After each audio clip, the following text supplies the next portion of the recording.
చంద్రబాబు నాయుడు గారిది డిఫరెంట్ ఏదో చెప్తున్నప్పుడు ఏమిటి అని చెప్పేసి హరికృష్ణ గారిని అడగటం, సరే ఆయన ఇచ్చినటువంటి డే టు టైం అనే మనం ప్రామాణికంగా తీసుకొని అప్పుడు రాయటం కూడా జరిగింది. చంద్రబాబు నాయుడు గారివి నాకు హరికృష్ణ గారు చెప్పినటువంటి వివరాలను బట్టించే ఈ జాతకం అంతా కూడా చెబుతున్నా.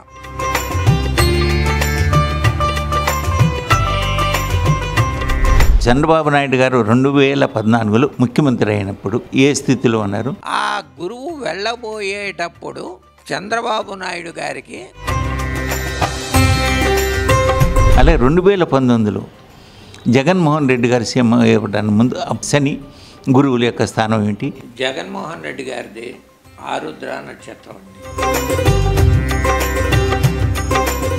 అలాగే రాజశేఖర రెడ్డి గారు ముఖ్యమంత్రి అయినప్పుడు అంటే ఆ సంవత్సరంలో ఆ టైంలో ఈ శని గురువులు యొక్క స్థానాలు ఏంటి? కుమారుని జాతకంలో కనుక కర్మ చేసేటటువంటి యోగం కనుక వచ్చినట్టయితే, తండ్రి జాతకంలో ఆయుష్ పరిమాణం ఉన్నా కానీ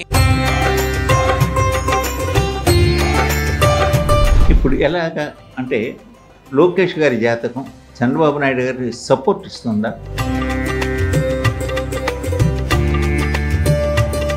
ఇవన్నీ ఈ విశ్వాసాలను ప్రగాఢంగా విశ్వసించే వ్యక్తి భారత ప్రధాని మోడీ గారు. ఆయన జాతకం ఎలా ఉంది? ఆయన జాతకం ఈ యొక్క కూటమిని ఎంతవరకు ప్రభావితం చేయబోతుంది?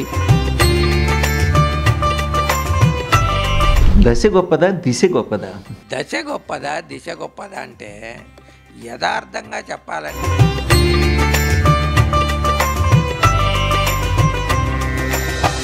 రాజకీయ ప్రముఖుల జాతకాలు, జ్యోతిష్య వాస్తు ప్రవీణ కాశీనాథుని సుబ్రహ్మణ్యం ఉన్నది ఉన్నట్టుగా శాస్త్రాన్ని వివరించి ప్రేక్షకులకి అర్థమయ్యేటట్టు చెప్పగలిగేటటువంటిదే జ్యోతిష్య శాస్త్రం. జై స్వరాజ్య టీవీ ఎక్స్క్లూజివ్ జాతక రత్నాలు.